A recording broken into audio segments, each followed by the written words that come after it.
तीसरा दिन का सेशन चल रहा है और every day 1% change that will make you 100% successful in your entire examination. लेकिन आज जो मैं बोलने वाला हूँ ना, ये तुम लोगों को और अपने टारगेट के नजदीक लेके जाएगा। ये तो जिम के जैसा है भाई, जिम में जा रहे हो, कुछ प्रोग्रेस नहीं दिख रहा है, कुछ टाइम के बाद हम जाने का ही बंद करते हैं। लेकिन अगर तुम लोग जा रहे हो, बाइसेप्स दिख रहा है, तुम लोगों का बॉडी में चेंजेस दिख रहा है, यार तुम लोगों को लगता है कि 2 बार जिम जाना चाहिए, सुबह भी जाता हूँ, शाम को भी जाता हूँ, ऐसा है ना। तो अगर हमारा सक्सेस दिख रहा है तो हम उसकी तरफ भागते हैं।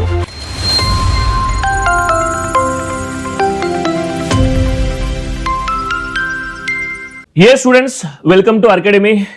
और मैं आज ये बोलना चाहता हूं कि देखो 2 दिन हो गए, तीसरा दिन का सेशन चल रहा है और every day 1% change that will make you 100% successful in your entire examination.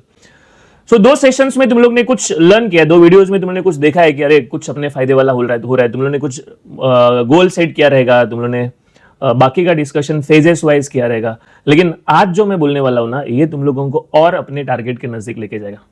देखिए, जब भी मैं स्टूडेंट्स के साथ इंटरेक्शन होता है तो बच्चों का एक कॉमन सवाल होता है कि सर प्रिपरेशन कहां से स्टार्ट करें, हमें समझ नहीं आ रहा है, हम इजी चैप्टर से स्टार्ट करें या टफ चैप्टर से स्टार्ट करें पहला।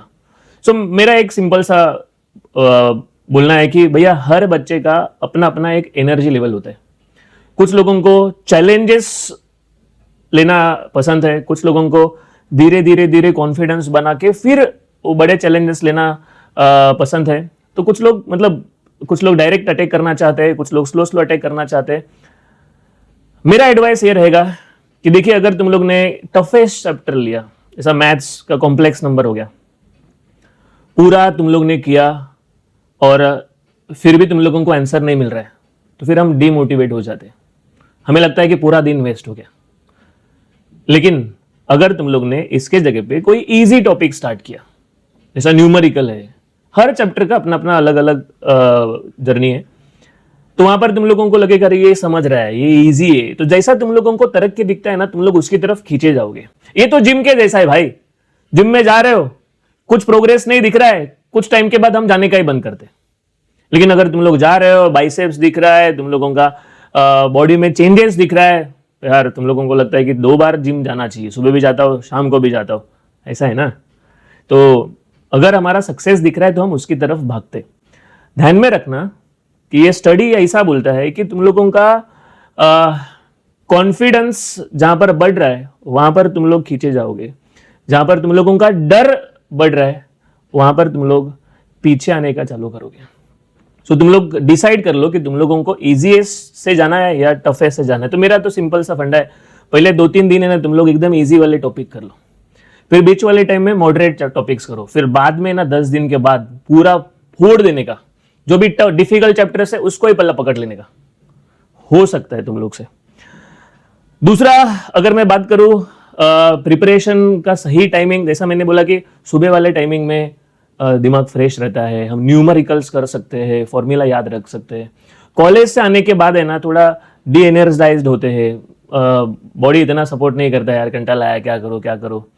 तो वहाँ पर तुम लोग थ्योरी ये सब ट्राई कर सकते हो, या क्या बोलते हैं, तुम लोग अपने नोट्स को सही से बना सकते हो इवनिंग वाले टाइम में। अगर तुम लोगों के पास सुबह वाला टाइम है नहीं है, या कॉलेज में तुम लोग सही से यूटिलाइज नहीं कर पा रहे हो, तो फिर कोई ऑप्शन नहीं, शाम को ही पढ़ना पड़ेगा। लेकिन ध्यान में रखना, दिमाग जब भी शांत है, न्यूट्रल है, कोई चिंता नहीं, उस टाइम तुम लोग प्रॉब्लम सॉल्व करने चाहिए, न्यूमेरिकल सॉल्व करना चाहिए। मैथ्स हो गया, मैकेनिक्स हो गया, बीडब्ल्यू हो गया, न्यूमेरिकल्स, फिजिक्स, केमिस्ट्री, न्यूमेरिकल्स उस टाइम करना चाहिए।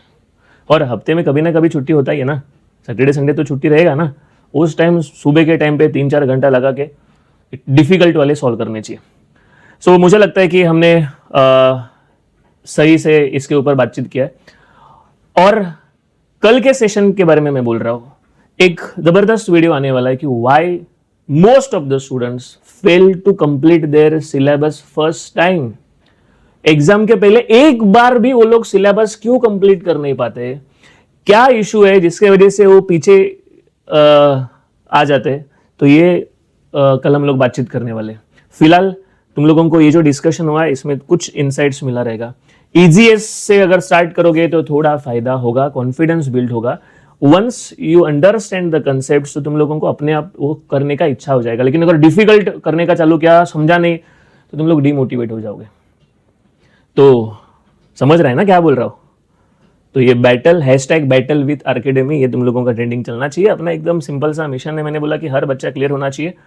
और पढ़ना है तो आर्केडेमी का नोट्स कलेक्ट करो, वहां से ही पढ़ो, क्योंकि तुम लोगों को पेपर जो मिलने वाला है, पेपर जो आने वाला है, मोस्ट ऑफ द क्वेश्चंस उसमें से ही दिखेंगे। लास्ट टाइम मैकेनिक्स का 90 मार्क्स का जो पेपर था ऑप्शंस के साथ, उसमें से 82 सेम टू सेम मार्क्स का अपना कंटेंट था। ऐसा हर सब्जेक्ट में 60-70% सेम टू सेम होता है, लेकिन फिर भी मैकेनिक्स में लास्ट टाइम रिकॉर्ड हुआ था। सो चिंता क्यों कर रहे हो? Collect the content of academy and start preparing with planning, with perfect content, और तुम लोगों का जीत पक्का है। तो चलिए रुकता हूं मैं। Thank you very much.